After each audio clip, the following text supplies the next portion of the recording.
গল্পর সাথে চার আড্ডায় আমি ইন্দ্রাণী আজকে পুরীর জগন্নাথ দেবের মন্দিরে একটি গল্প শোনাবো। রহস্য, রোমাঞ্চ আর অলৌকিক ঘটনা আমরা কে না ভালোবাসি। পুরীর জগন্নাথ দেবের মন্দিরও কিন্তু রহস্য, রোমাঞ্চ আর অলৌকিক ঘটনায় পরিপূর্ণ।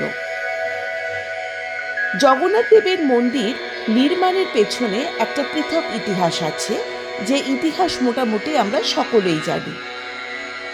এমন কিছু ঘটনা ওই স্থানের সঙ্গে জড়িত যা আজও আধুনিক বিজ্ঞানকে চিন্তার আসনে আসীন করে রেখেছে, যার সমাধান আজও পর্যন্ত বিজ্ঞানীরা কোনোভাবেই খুঁজে উঠতে পারেননি।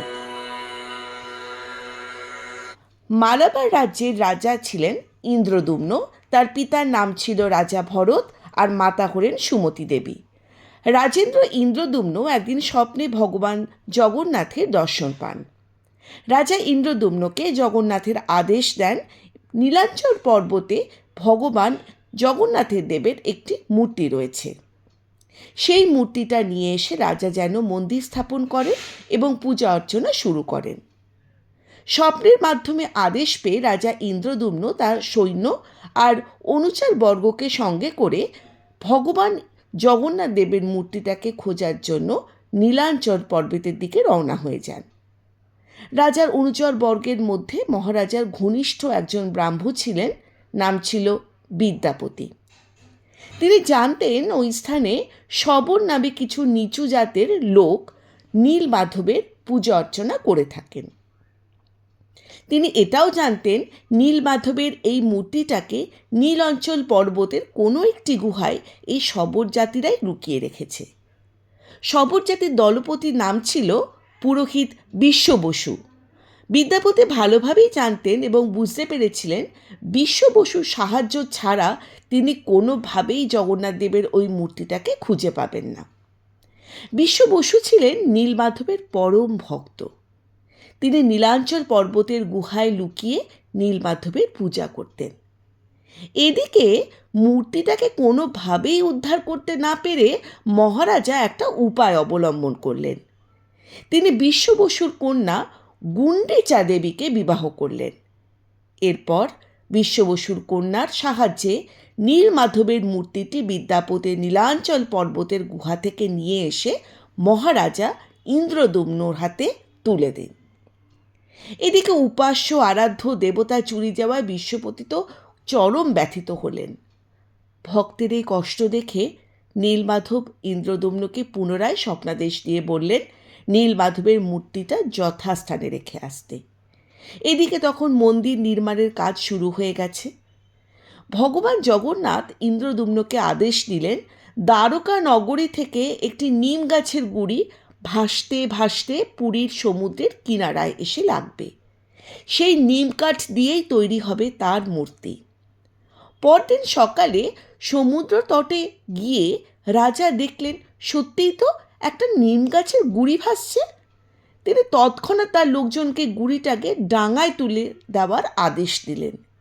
কিন্তু শত চেষ্টা করেও অনেকে মিলে একসাথে প্রচণ্ডভাবে তাদের সর্বস্ব শক্তি দিয়ে চেষ্টা করার পরেও কিছুতেই তারা কিন্তু সেই গুড়িটাকে ডাঙায় তুলতে পারল না।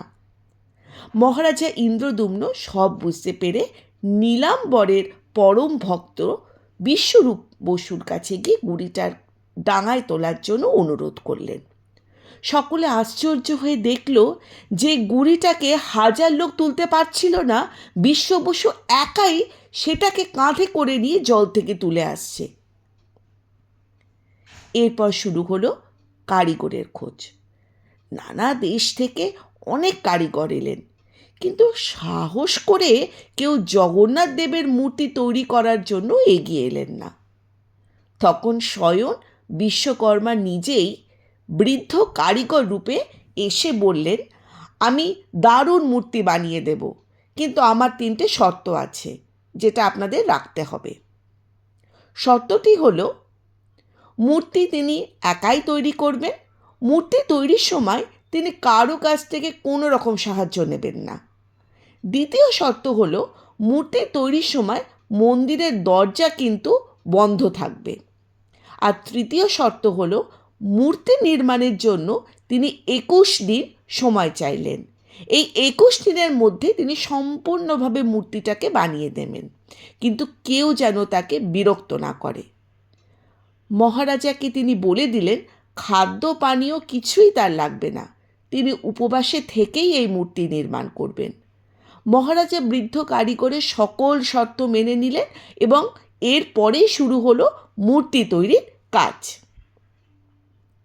মূর্তির তৈরির জন্য মন্দিরের গর্ভগৃহ থেকে ছিনি হাতুড়ি টুকটাক টুকটাক আওয়াজ যতই বাইরে আসতে লাগলো, মহারাজা ইন্দ্রদ্যুম্ন আর মহারানী গুন্ডিচা দেবীর কৌতূহল ততই বাড়তে লাগলো।